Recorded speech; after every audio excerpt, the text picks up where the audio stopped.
welcome to Boys Under the Hood. I'm Pat Kelly, joined by James Stevenson, owner of Lotus Business Solutions. I need to apologize for James because he just admitted, oh man, I didn't go to the gym today, so my mind's a little foggy. I didn't. Oh my gosh. You must get that feeling too, right? When you don't go to the gym. When I don't Yeah. go to the gym, yeah. I mean, you Yeah. can tell I've been doing a lot of pec work. It looks good. They're called moobs. Yeah, moves. Oh, jeez. It's good to be back, man. Yeah, nice to see you too. I Yeah. appreciate it hanging out with you. I want to first of all mention our business support call. This is something relatively new, and it is for businesses like you. If you own an auto shop and you're coming up with challenges in front of you, or problems you're just having difficulty getting around, things like hiring, things like just business expenses, things like retaining employees. Please join our business support call. We have it twice a month. It's a free call. You hang out with us and ask your questions, and there'll be other experts on the panel as well who will be able to help you out. LotusPE.us is the website. Just log on. You'll see the calendar and sign up, and you'll be on the next call. It's just that simple. We have them every few weeks. Yeah. It's typically about every other week. Once you go into the website, LotusPE.us, there'll be a scheduler right there. You just click on that and figure out what one works for you. One of the topics that we focused on the last podcast was employees, how to hire, how to retain good employees. And I want to follow up before we get into our next question. Has there ever been a shop that you couldn't help hire people? Yeah. I think, the better answer to that, I think, is adding like a little context around like our question today, right? And so we've got like a really good marketing question. We do. And so both of those two questions will play very well into each other, because everything that we do is marketing. Every single thing that we do is marketing, including hiring people. Yes. And so what do we have for today's question? Oh, I'm sorry. The question is, I've been in business for 32 years and we're slow. How do I get more cars today? Yeah. And so That's like the golden egg question. Who doesn't want to get more cars today? The easiest ways to get more cars, or the easiest way to get more cars is to get customers to come back, And so if you can get customers to repeat visits, that's going to be your fastest, easiest way, because those customers already have a level of trust with you. Somebody that doesn't, it's going to be a little harder, right? And so we can acquire new customers or we get them to return. And so we could talk about customers, we could talk about vendors, we could talk about employees, all of that. They all need to be marketed to bring them in. And some people are like, well, I don't market, I don't do anything for marketing. Yes, you do, right? You do a good service and you treat people well and you have a good uniform on and you paint your building. Well, that's marketing. Of course it is. Right? Yeah, that's marketing. You go out and you go to these charity events, or you volunteer in your community. That's marketing. And so sometimes when you can't get new people in some cases people are like, well, there's just nobody there. And so when you ask me the question, you're like, hey, is there a time that you weren't able to? Yeah, there was one time I wasn't able to market for what we wanted. And so what had happened was there was a client that I had, and this was when I worked for a consulting company out of San Diego. And so at the time, this company was the top consulting firm in the world for independent auto repair shops. The company has since changed hands, and it's not the same company anymore, but in any event. So I had been assigned this client, and really, really great person out of Fort McMurray, Alberta, Canada. And so if you don't know where this is, I didn't either. It's like kind of like central western Canada, all the way up. Yeah, Alberta. Yeah, all the way up, right? And it's incredibly remote. And so if you're driving, there's like one road in, one road out, and it's like 2 hours to the next town. And what they basically have up there is tar sands. And so that's really the only thing going on in this area. And so they had this town, Fort McMurray, and the town had maybe, don't quote me, but I think it was like 100,000 people in the town. So still small town, but about 100,000 people. And you can look this up. The town essentially burned to the ground. There was a big fire, and the client at the time, she had like sent me these videos of her driving like 90 miles an hour trying to get out on this like 1-2-lane road, and the fire is like engulfing the entire road. It was the craziest thing I'd ever seen. Was it the tar sands that were on fire, or No. was it trees? I don't remember what she said had happened. It was like a wildfire, forest fire, but it like basically swept through the town, and it left them with maybe like, I don't know, 15,000, 20,000 residents. You know, there was basically no one there. And so property values and everything like were, I mean, the place was decimated, devastated, right? And so she still maintained her business. And she maintained this kind of skeleton crew. And so when we started trying to advertise for more customers and more people, geez, we really started to run into a problem because now you're actually picking from a very small basket. Right. And when you're trying to pay a technician and train them, and you're trying to pay them maybe $30 an hour, well, guess what? All these places that are refining for this oil at the tar sands are paying like $85, $100 an hour. So how do you compete with that, right? You've got less of a pool to hire from, and then somebody else is trying to take everybody with this big pile of money. How do you compete with that? Right, yeah. And then, so if that wasn't bad enough, the shop, they ended up having like a devastating loss. There was a lead tech and a girl that worked in the front office. And she was dating the lead tech, and the shop wasn't a really big shop or anything. And on Christmas, the guy and the girl and their kids went sledding, and he went sledding down a hill and like broke through some ice, fell into the lake. That was the end of him. And so that is the only time I haven't been able to grow a shop through marketing. Obviously through, you know, like a couple different things. And at a certain point, it was just nothing that we could do for them mentally or marketing wise. It was terrible, like totally, I mean, terrible story, you know? When you legit don't have a customer pool to even pull from or an audience to even reach. Yeah. If you don't have any audience, marketing won't work. And so, right? And so while this is an incredibly extreme example, that's the only time it's acceptable, right? And so now let's have that conversation somewhere else, right? So we were just down in Florida for vacation, and so a buddy of mine owns a roofing company, and we're out for drinks one day, and he's like, "Oh man, like I can't, you know, there's nobody that needs roofs done, and you know, I can't get anything done down here, or whatever." And I said, there's no way that's true. You know, I don't know if you've ever been to, you know, down by Naples, Florida, but that's growing like a weed. You know, there are people and houses like it's crazy down there. It's crazy busy, and that whole Southwest Florida area is booming. Oh. And so I was like, there's no way. Like, he's like, yeah, all the roofs are already done. Every roof is already done. Come on, get out of here. You know, and so him and I sat down and we talked for a little while, and basically like his marketing approach was fucked up, right? It was like, you go to his website, there was nothing to like create community, and it wasn't easy to do business with him on his site. And it just didn't make sense. And so what happens is you get like these contractors and mechanics and everything that are like, well, I think that the customer will want to see all of these accolades and all of this stuff about me and everything. And they really don't. You know, customers want to stay above fold. Give them easy to click contacts. Yeah. You know, another thing, right, when we talk about marketing, we had a conversation not but a week ago. And so one of our businesses is changing.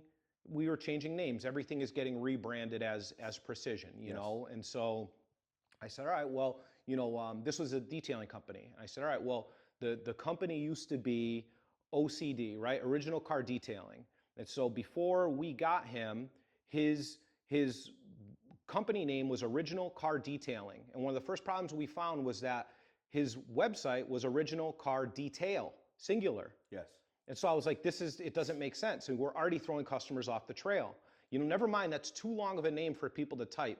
And so if we do a radio ad, go to Original Car Detailing in Southwick, go to originalcardetail.com. Detail, right? And then you're spending all of these valuable seconds. Yes. That's detail, singular, right? I could just say something else, you know? And so we consciously were like, all right, well, let's have a domain of OCD 413. Right, because it's in the 413, and the hits instantly went up. 413s are area code. Yeah, 413s are area code, by the way, yeah. And so now what we did was we did like detail 413 and, you know, all these different, you know, things just to see which ones work. And so we have like 5 of these different ones that we advertise now, but we don't mess with these big, long domains. Because again, you want to make it as easy as possible. We want it easy to find us. We need it easy to do business with us. When you're working for us, we need it easy to work for us, right? We want you to do as much work as possible, and we want you to do more, but we want you to do it at a slower pace, and we want it to be easier for you. I got to tell you this story, because you were talking about long domain names. And yeah. This was back right around when the internet, not when it was invented, but it was just becoming kind of a hot thing, like late 90s, Yeah, right? sure. I lived in Blacksburg, Virginia, and the New River Valley, beautiful area. The New River cuts through. It's the only river in North America that flows south to north, by the way. And so the fishing there was phenomenal. How does it do And that? I have no clue. Yeah. Would I look like a geologist? I wouldn't be here. So the fishing is world class smallmouth bass fishing. Yeah. And I saw this. There was a group there. They rented canoes. So you'd get in the canoe, go down the river 10 miles, and then they'd pick you up in their van Oh. and bring you back. That doesn't sound weird. And I was like, okay, I could do this, but on a bigger scale. So I bought the website newrivervalleyfishing.com. Oh my gosh, that's a long one. Needless to say, I mean, I'm in Western Massachusetts, so that business, but it just kind of speaks to how long, you can't have a long website today. Yeah. It needs to be memorable. It needs to be as short as possible, a couple of syllables maybe, and done, Yeah. right? And one of the things you were talking about too, about the roofing guy, you log onto his site and he's got all these pictures of beautiful roofs and whatever. So as you're looking at that, what's the benefit to James Stevenson to call the guy? What's the benefit? Pat, What's the benefit incredible. for you to follow up on Yeah. that? Yeah. Right? And There so, isn't. and so when him and I were talking, I said exactly, yeah, we're the same page about this stuff, and so I'm like, why am I going to call you? And never mind, it's not even like, I need a picture of you there smiling with somebody, like create emotion.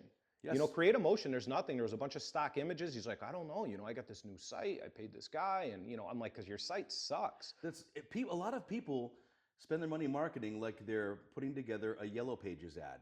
No one wants a list of everything that you do. When I do your precision spots, every single day I do a live one, and it's different every single day. And I go into it thinking, how do I make this different today, but keep the same message? And it's always about the benefit. It's always about the 0% financing over 90 days, so you don't have to write the check today. It's always about they're dismantling this idea that shops can't be trusted, because when shit goes wrong at Precision, they fix it. They guarantee it. Yeah. What's in it for me? What's Right? in Like it for the every person? single person, every time that you're trying to reach somebody, every conversation that you have, that person is thinking, what is in it for me? And you're thinking the same thing when you're listening to them. Yeah. What is in it for me? And so answer that question, because you know that that's what they're asking. No, we run recruiting ads on the radio for salespeople sometimes, and they were running and saying, we're looking for a highly motivated salesperson to help grow business. And I finally said to them, I'm like, what's the benefit? But the benefit is you can make a ton of money growing businesses and having fun doing it. Join us. That's the message. That's the whole message right there. That's it. It's always about the benefit. Nobody cares about your list of things that you're able to do. Yeah. Right? I've been like public speaking for years, like different events, different seminars, different things, like on these topics for many, many years now, And so one of the first places that I started like speaking to at least a room full of people was like a BNI, like a networking group many, many years ago, and that is like nerve wracking, right? Your first few times, even if there's like only 10 people in the room, you're like, I got to stand up and talk about myself in front of these 10 people. This is traumatizing, And so imagine doing that in front of hundreds, And so one of the things that you quickly realize is like, you have to be as specific as possible. And so that's why we take that approach with businesses. And to kind of give like an example, if I went to BNI many years ago, I'd stand up, I'm looking for, I'm James from Precision Auto, and I'm looking for, anybody in need of auto repair services. What the hell does that mean? Right? I've already forgotten you. I already forgot me too, right? Is it glass? Is it, it's too, right? For all of your automotive needs, come to Precision Auto. Thank you. It's too much. Yeah, it's got to be, hey, I'm looking for someone. That light that pops up on your dash and it looks like a little orange engine? Well, that means that there's something wrong, right? I'm looking for people that have that light on, and especially ones that have it on flashing, because they're in real big trouble. I'm looking for people. You ever step on your brakes and it goes, and you've created the visual, you've created the sound, you've made it memorable just by the delivery of it. What you find is that the people that are the most general, at least what I've found by talking to people and seeing numbers, right? Numbers for me tell the story. I'm incredibly analytical, right? And so I base my things on like facts, things that we can quantify. We use data, we quantify it, right? We categorize it, and then that's it. And so what I have found through the years is that the businesses that are the most general in their marketing approach are the ones that are really doing the worst, and they're on fumes because they're trying to pull in everyone, right? Casting out that They're trying to fish pull net, in the that, big that net, everyone. right? Yep, it's the desperate guy at the bar in your 20s. He'll talk to every single girl because 10 no's and a yes is still a yes. It's true. Right? It doesn't matter what he gets, right? It doesn't matter what he gets. He doesn't care. He got something. Right. You know, good for you, right? And so business shouldn't be that way because we should have criteria based on like, these are the people that I like working with. These are the people that typically like working for us, you know? And so I think I'm in a conversation with somebody the other day and they're like, well, the customer is always right. And I said, that's not true. You know, of course it's true. Of course it's true, James. You know, you don't know. You know, the customer is always right. I said, all right, well, let me explain this to you, right? So what if I have an active customer that I can send to you and all you sell is brooms, right? And so I got this active customer I'm going to send to you. And, you know, and he'll pay top dollar and he shows up, but he only wants mops. Does that make him a customer? He's buying, he's in the buying space, right? Right. He's buying, but you don't have the product. And so the same thing goes for like auto repair, right? Somebody that maybe is looking for the cheapest service, they don't care about the quality of the part. It needs to be done this second, right now. My friend gave me a price, I'm bringing my own part, right? Yeah. That's the guy that needs to go buy mops. You We only sell brooms. We don't sell mops here. You love the know? guy that brings his own part in though and expects you to warranty it, don't you? It's crazy. Yeah, I think I find it somewhat comical that people do that regularly. And I understand that the dollar is tight and everything like that, but like it's proven, we go back to data, it's proven that it's cheaper just to go to the repair shop and say, here's my keys, here's my car. Oh, there's a hummingbird right here, flew in the door. Turn around. See it? You didn't see it? I did see it. I saw it on its way Oh out. my gosh, he's just buzzing around in the door.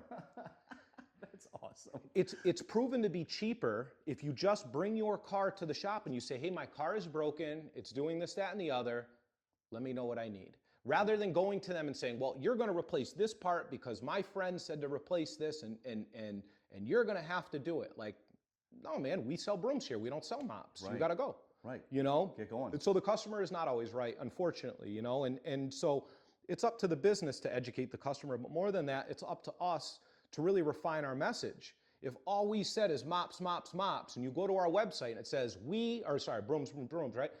And you go to our website and right at the top of the website, you know, Precision Brooms, we sell brooms. Right. That's it. All we sell is brooms. Which one of your services do you want? Brooms. You want to buy a broom? Like everything is brooms. You know, and then at that point, customer makes an appointment. Perfect. Do you want to buy a broom? Yes. You know, we try to limit the questions that they have to answer, you know, but like you have to have qualifying questions. And if we get somebody that somehow sneaks in and puts an appointment, well, I also want a mop too. We call them, hey, just before you show up, just know we don't sell mops here. We only sell brooms. Okay? But I might know a guy who Yeah, can yeah, I sell could you get- a mop. I could get you- I can refer you Yeah. to a guy who can sell a Yep. mop. Yeah. Pat sells the best mops. Yes. Pat sells the best mops. But we could get you a broom because he doesn't sell brooms either. That's another great way to get someone's confidence as well when you can refer them to someone else. Yeah, I can't do that, but I got a guy who can. Yep. Right? Some of our best referral sources at all of our businesses anywhere in the country all come from other competing businesses, right? And so I say competing in quotes because, you know, I have a view that like our businesses, we are our biggest competitor. You know, we are our biggest competitor because we're always competing with what we did yesterday. How do we get better today?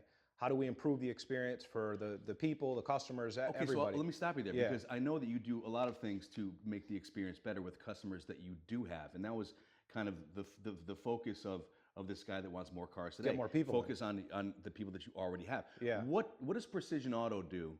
I know what you do because I'm a customer. Yeah, of course. But what is the follow up that you do after someone gets their vehicle fixed at your shop or at Precision? So it really depends, right? So if you're somebody that we want to come back, we have a different follow-up policy. And I know it sounds messed up, right? But I know it sounds messed up. It does, but there are such things as problem customers. Hey, sometimes some people they don't get the follow-up marketing. Yeah. And so if somebody gets the follow-up marketing, right, you'll get a phone call. We call. So we have a live person call you, right? Somebody, one of our advisors. And so if Patrick, if you were a service advisor and you had sold a brake job on this car to a customer, you don't call the customer the next day. Somebody else does, because we have this feeling that, like, if you did a bad job, the customer's not going to tell you that you did a bad job with the customer, that you didn't inform them, that you missed the mark, but they might tell somebody else. All right, totally so that's impartial. brilliant. I did not know that you did that. Because we actually want the feedback. So you know what I mean? You want the honest feedback. Yeah, you need to know if we suck. So the person that interacts with the customer at first and takes the job down and gets them scheduled. They don't get to talk to that customer after the service. Somebody else does. Because you want an honest answer. Yeah. Right. And at this point where we're at, we have enough work and we have enough companies that we have one centralized person essentially doing the calls, and so we'll pool businesses. So we'll have like 2-3 businesses get followed up by one person from one of the businesses. And so they call for, whatever. And so in any event, That's we, cool. I didn't know we that. just feel so strongly about it that, like, now it's not even a person in that office.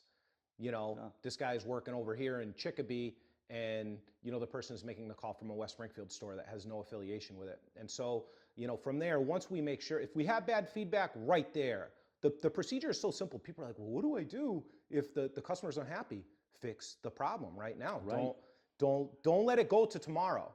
And I've heard somebody one time, she was like, all right, well, whenever you get a chance, you just let us know. And no, the woman is taking the time to tell you that there's a problem. You go out of your way now. When can we get you in? Go out of your way to either fix the problem or verify that there is no problem. Right. Right? You right or wrong, Yeah. right? Go out of your way. They peeled off hard-earned money to pay your salary for the week, right? Whatever it would be, right? Pay your salary for the week, month, who knows? And they peeled off this money and they worked hard for it, and we promised them a solution. And if they don't have the solution, or they don't think that they have the solution, we either have to give them the solution that we sold them, or we have to educate them on how, right? How, I don't know, right? this Like, really isn't- yeah, how- like we didn't, we put brakes on, we didn't mess with your wiper blades. Right. You know what I mean? It had nothing to do with your radio. Right. You know? fix my brakes, now my rear axle is rattling. Yeah, well. I got a bad review from a guy one time. I got probably the worst review of my life one time from some guy that came in, this fucking lunatic. This kid comes in, and he had some light bulbs out. Now, mind you, I've never met this kid. I've never interacted with this kid. I don't, at the time I owned the company, and so I took the abuse for it, and it's fine. And so anyways, the kid comes in, I got some light bulbs out, I failed inspection. Okay, perfect. So we look at the car, and so we do visual, like video and pictures and all that stuff, right? And so the tech goes around, it looks at the thing. It was our top tech, by the way. Like the guy's almost like too anal. He's incredible, And so he looks at the car, finds a couple lights out, and replaced them. One in the rear, I think one in like the left front or something. Don't quote me on that.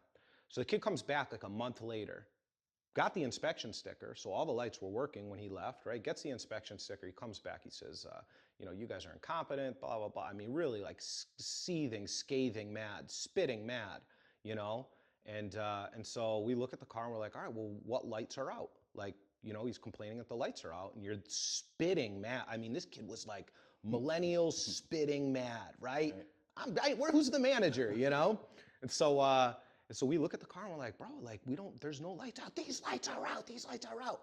They're reflectors, first of all. They've been reflectors the whole time, that, you know what I mean? And so we tell the kid, yeah, these are reflectors. They just reflect light. No, sir, my friend is a mechanic, and okay, no problem. So we take the lights out for the kid. Look, there's no wire behind here. And on this car, where the light sits into the bumper, it's actually just hard plastic right behind it. So it was perfect because there's nowhere for a wire to even come through. Right. Look, it's just a reflector. And so the kid's fine. Kid like instantly calmed right down. Like you saw like his color changed. It was incredible, like he was possessed. And then all of a sudden he's fine.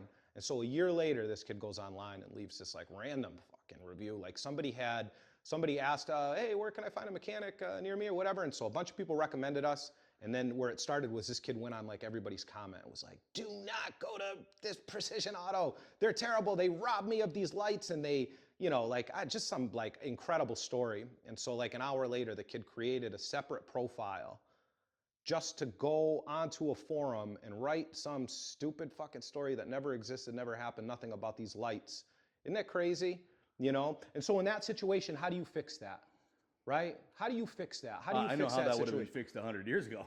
Yeah, 100 years ago, right? But like, how do you fix, right? When we talk about bad feedback, when we talk about any of that stuff, right? Because everything we do is marketing. You know, for me, if I have someone who is clearly a loose cannon, Yeah. I just leave it alone. Don't talk to them. Yeah, I just- Because you're feeding the fire. You're giving it oxygen. Just shut Right. him up. Just- The kid went out of his way to go and create a secondary, like a drop account, just to go and do shade. Yeah.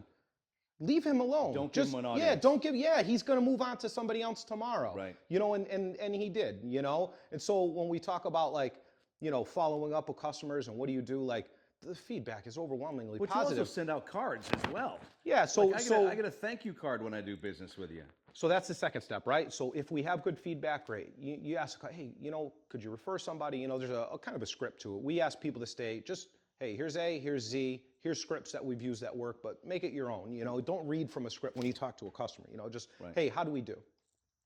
And so when you get this bad feedback from a guy like this, right?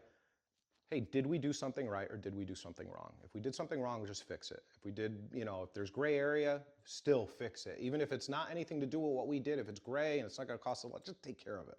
You know, if it's education, then educate them. A crazy person like this, what do you do? Like, there's nothing you can do, There's nothing right? you can do. And so in any instance, right, if we imagine that it's a rational person that you're dealing with and they had a good interaction, solicit the review, right? Hey, could you leave us a review? Could you send somebody to us? Just casual. Hey, you know, we really appreciate it. You know, we grow. And so we get a ton of business that way. And then from there, depending on the type of customer, depending on the spend, they'll get a handwritten card and then a gift. And so like, we've been sending brownies for ever. I don't get You know? brownies. Yeah, well, you don't spend How any come money either. Brownies? Yeah, we send What the- brownies. I think I got brownies the first time I did business with you. Yeah, we send brownies. We had a woman one time, she shows up, she comes in, she has this car, she needed to special order some kind of part. And so she special orders this part, and so she comes in maybe, I don't know, a week and a half later for her appointment. It was the first time she could get back in. And so she shows up and she brings this box to us. I'm like, what the hell? I'm looking at Matt. I'm like, what is this box? What is she bringing in? And she's like, oh, I brought my part with me. You know, and I'm like, your part? And so I'm thinking, I'm like, how the hell so who messed up and sent it to her, you know? And so we open the box right on the counter because it's just a little part. And it's the brownies. We're like, this is for you. You know, like this is a gift. She had brought the brownies back to us thinking that when we ordered the part that we sent it to her house. That is and she was going to have to great. bring it back in and the part was already on the shelf, What you a know? great story. Hadn't even opened it up. Yeah, but people love the Wow. brownies. You know, it's little things like that, but like we feel very strongly. Like I feel like the best follow-up procedure is a phone call and then a handwritten letter, right? Because like nothing is personal anymore. Everybody's like using this AI and automation and and everything. And I give these extreme examples to like kind of show that like, not everything is perfect all the time everywhere. Right. But in any event, like some of the ways that we can make things as close to perfect more times than not is really kind of following back on basics. How many times have we talked about that, right? In this world, Yeah. with the AI and all the other things just crowding your brain with all this information, how often do you actually see a person come up to you and say, hey man, thanks for doing business? Yeah, I don't know. I think it's very rare. So like I like to look at look at commercials. Like if I'm like watching like videos online, I love to look at commercials. I like on social media, I almost like the ads more now at this weird phase of my life, right? I'm more interested in how did these people target me? What does their message look like rather than like what you had for dinner last night, or what your Why kids are did I doing, like it? Why did I not like it? Yeah, right? yeah. I get a lot of cool ideas from like other like big companies. I'm like, oh, that's a cool course. snippet or a cool color. I mean, you see you know. some of the insurance companies, right, that rarely talk about what they do at all because they've realized that they're a necessary evil at this point. So let's be funny. Yeah, And yeah. we'll save you some bucks along the way. Got to throw the benefit in there. Can't be just funny. And so that goes back to what we were talking about, right? To call it back, like the companies that do the worst are typically the ones that throw the biggest net out there. And so you get insurance companies and they are so passively advertising because they have built such a strong brand. And that is the difference between brand advertising and call to action advertising, right? Hey, we could do any service in the world. We'll give you 10% off. We'll give you 1 million of these things. We'll give you a ride, we'll give you this, we'll give you a back massage, we got all this other stuff, blah, blah, blah. Come in, please come in, please come in. You almost look desperate. Insurance company's like, hey, we got this funny lizard doing stupid things. You got this other guy getting dragged behind a car, mayhem, right? I like that guy. I like the love mayhem. that guy. Yeah, getting dragged, Right. whatever. And so you've got all these things that have zero to do with insurance, and they're getting insurance by the droves. Right. Yeah. And both are necessary though, right? And Right. so, and both are necessary because one, you like legally have to have it, but the other, nobody likes to walk to work. Right, unless you live next to work, right? You got a 20-minute commute by car. You're not walking there. You're not taking your bicycle. Most people are not. Right. Right. So I don't know. I think marketing is just anything that we do that evokes emotion, that gets people to remember us, right? Positive or negative. Yeah. And so I think that we have to do as many things as we possibly can to consistently evoke that positive emotion, not only in our customers and our people and everything. And I think if somebody is not receptive to that, you just leave them in the dark. And I would say to anyone who wants to bring in more business, obviously we talked about retaining the business that you have, but when you do market for new business, talk about the benefit, talk about your benefits. Yeah. No one wants to know, oh, Precision Auto, they do exhaust and suspensions and brakes, and no. Those are all different ads. Precision keeps you and your family safe by keeping your brakes working. Yeah. Yeah, Right. we try to, I've found, for me anyways, so we test a lot. And so what we test are like, all right, let's do 30 days of this type of ad. Let's do 30 days of this type of ad, right? And so it could be like reels or carousels or whatever, or a combination of them. But like, hey, we're just gonna focus on like the end product, right? We're just gonna showcase that we fixed the car. Yeah. Right? Or detailing, right? We're just gonna showcase that we can clean the car. But then at the end of the day, like, what does the result look like? And so when we start doing all of these different types of advertising, right? Okay, now we'll just do compare and contrast. Now we'll do educational. Now we'll just show the final product. Hands down, in every market that we have ever gotten involved in, the best marketing strategy that we have used, and this is again what we're going back to, even now, is education. Yes. Show people why they can't do it. And people are like, well, I don't want to show them how we do it. I'm like, they already know. They already know. Like, and some of them don't. But the ones that already know, that are going to watch what you do and like rip off what you do, they're not your customer anyway. So what do you care? Right. You're talking to the other people. And so when we go back to like, hey, look, like maybe we do show, some portion of the recipe. We're not going to show everything that we do because a lot of it's going to go over their head. Right. But like show why you need to have your car detailed here. Show why you need to have your brakes done here, right? Show the little things that we do differently. Even if another shop does exactly the same thing that you do, well, they're not talking about it. And maybe you should talk about it and do that as your marketing approach. And so once people begin to understand maybe what goes into the sauce, they're going to be a little bit more intrigued to maybe buy a pizza from you, right? You're damn right. It's true, I would like to mention again our business support call. This is a couple times a month for any business that has a question with the inner workings of the business. Your employees, do you want more customers? Yeah. How does that happen? Why have your customers dropped off suddenly? How do I keep my business going through the winter? Any questions, if you own an auto shop, please log on to lotuspe.us. You'll see the calendar, you'll see the schedule, and sign up for the business support call. It's free. Yeah. It'll be us and generally other business leaders that are also on the call. Yeah. So more minds in the same room together, we can generally, unravel things and get to a solution for you. They're pretty cool calls because, you just it's like a round table. Pat, tell me what issues you're having with your business this week. And so then Pat will say, hey, I'm struggling. I'm having issues getting new customers. And then everybody kind of like, hey, all right, so what have you tried? Right. What have you tried? And Right. so it's pretty organized. So not everybody's like just throwing random crap out there. It's just, we help build context. And then from there, we give some direction. And I don't know, man, we've done some pretty cool things on these calls. So I'm excited to keep them going, and we'll keep them going as long as people want to attend them. Okay, so the benefit, again, of this is that you'll get a solution to your problem, and it's free. Well, sometimes you've got the person in the room that could solve your problem too. Right. And so a couple of weeks ago we did one, and we had a guy in the room, and he was like, hey, I'm having this, that, and the other issue, and the issue was ultimately like expenses. He was having issues, and so we had set him up with one of our CPAs. Somebody else later in that call was having issues with like some marketing stuff. We set them up. It was something that we don't do ultimately, and we set them up with somebody, and they were able to get it taken care of. And so the goal is obviously to just fix your problems, and there's no it's free. We don't want anything from you. Just show up to the call and be polite. The website again is lotuspe.us. Need to thank our sponsors, Precision Auto, and also Precision Detailing in Southwick. Yep. Looking forward to building that business. I'm really excited about that as well. Yeah, they're doing well. That's a really good team over there, and that was one of the first companies that we moved over, to our brand as we begin to franchise. And if you have any questions for us for a future podcast, please log on to lotuspe.us. Give us your question and we'll field it. But again, I encourage you to join the business support call. Just log on to lotuspe.us and schedule to hang out with us. Thanks for listening to Boys Under the Hood. James Stevenson, my pleasure, man. Yeah, nice talking to you.